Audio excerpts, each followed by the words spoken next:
Today's story is probably the most disturbing story that has been covered on Darkology True Crime so far, at least in my opinion. And that is not to take away from all of the other disturbing cases covered on this channel, but sometimes a crime sticks with a person, and this one stuck with me for a long time. Longer than usual, so please be warned. Okay, let's go.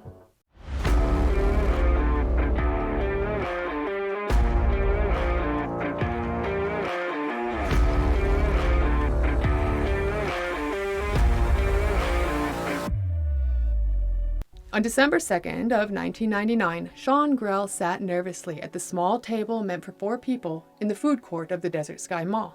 He had just finished dropping off resumes in the various department stores throughout the mall, and now he sat waiting for his fiancée to arrive. They were going to have lunch together.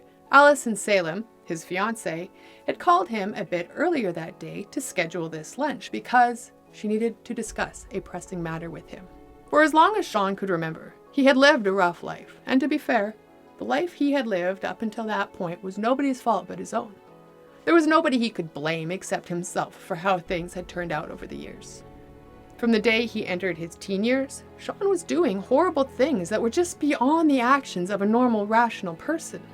By the time Sean was 13 years old, he had set the family dog on fire. He had killed the family cat, and he had burnt down his family's home. He then moved on to molesting a young girl, which ultimately landed him in juvenile detention. By all accounts, Sean was a bad kid, and growing up didn't seem to help him make any improvements at all in his life. In fact, the opposite was true. He just continued down the wrong path, spending his entire life in and out of jail. When he was out of jail, he was on parole, and when he would ultimately violate his parole, he would end up back in jail. And that is how his life was.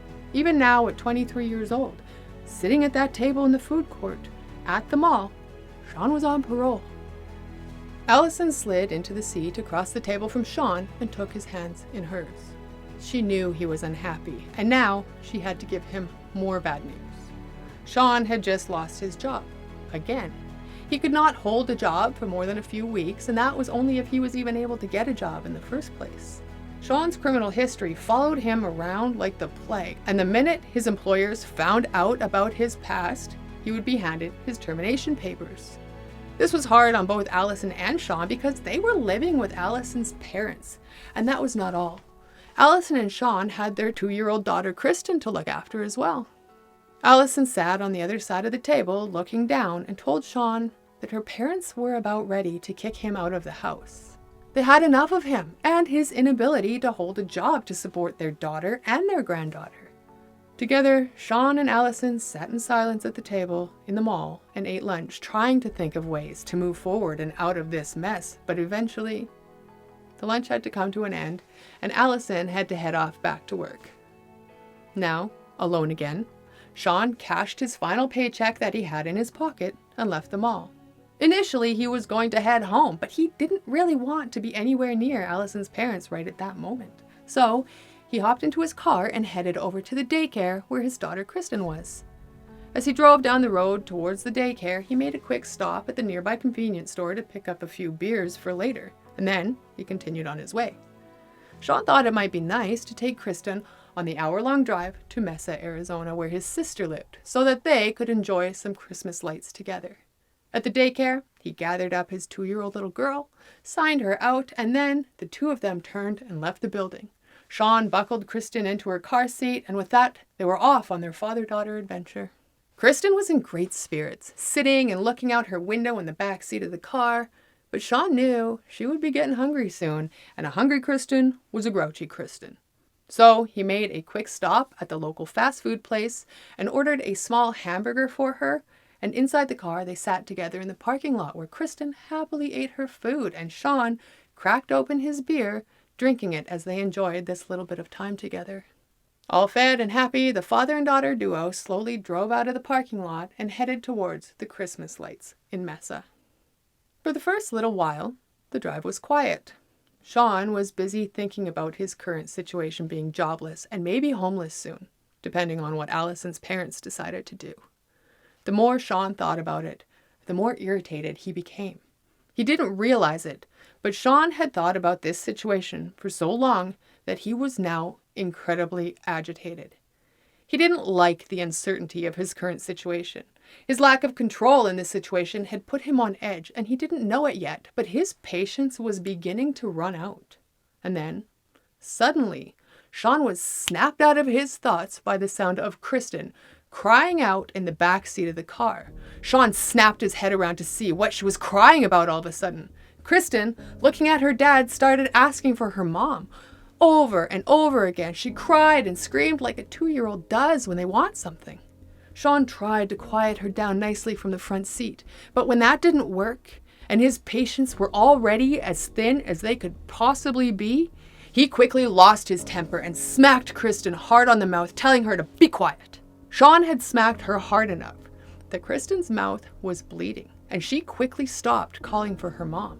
All she said was, "Sorry, Daddy," and then went silent. The inside of the vehicle was quiet now, but that didn't last very long. Kristen had recovered from the shock of getting her mouth slapped, and she started up again, crying and screaming for her mom. Sean was at the end of his rope and needed to get out of the car away from Kristen as soon as he could. He pulled over at the next service station and got out of the car, leaving Kristen in her seat as he went inside the store.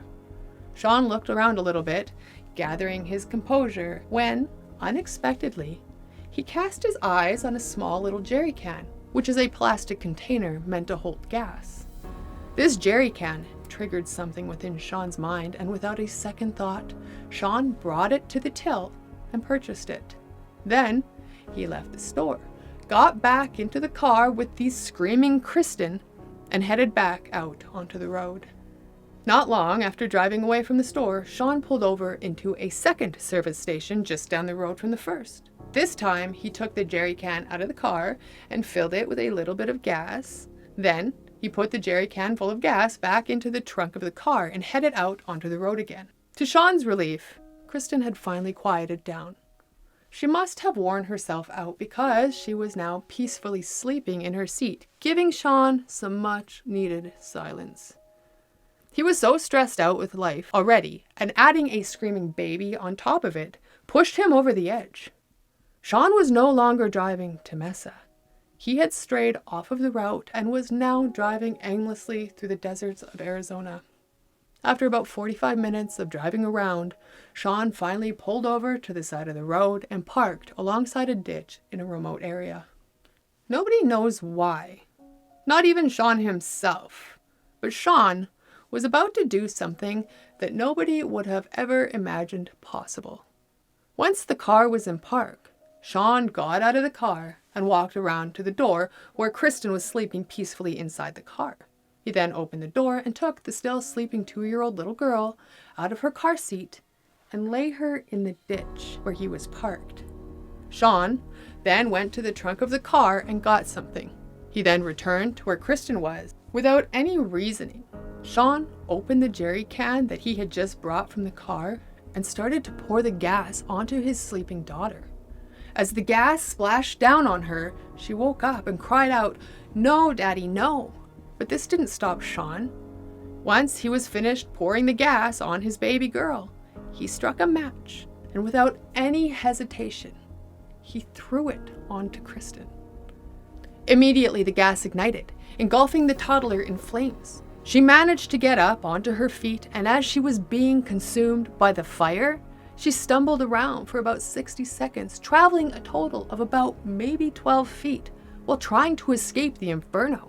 But it was no use. Kristen had no hope of escape.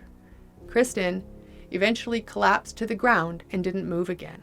Sean wasn't willing to stand there and watch his daughter burn. Instead, he hopped back into his car and drove up and down the road, passing by the burning body of his 2-year-old daughter over and over again until the flames extinguished themselves.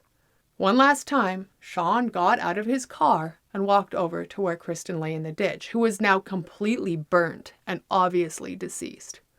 All he did was look at her. Then he turned, got back into his car, and went home. 2 days later, Sean, who was consumed with guilt over what he had done, walked into the police station and confessed to the murder of his daughter, Kristen Salem. Judge Jarrett had sat on the bench for 12 years. During her long and illustrious career, she presided over many cases where capital punishment was most definitely an option, but she had never found enough cause to actually use it, not even once. But the extreme and depraved nature in which Sean murdered his 2-year-old daughter was enough to change all of that. On July 9th of 2001, in one of her last acts before she retired from the bench, Judge Jarrett sentenced Sean Ryan Grell to death by lethal injection. However, over the course of the investigation, it was found that Sean only had an IQ of between 70 and 80, and so it was determined that he suffered from mental disabilities, which ended up being his saving grace, because in the United States it is unconstitutional to put someone who is mentally handicapped to death. Sean's sentence was changed to life in prison for the brutal murder of his 2-year-old daughter. So that's going to wrap it up for this video. If you have any story suggestions, please leave them in the comments below. Let me know what you would like to hear about. Also, remember to like and subscribe and turn on all of your notifications so you don't miss any of my uploads. And I will see you again later.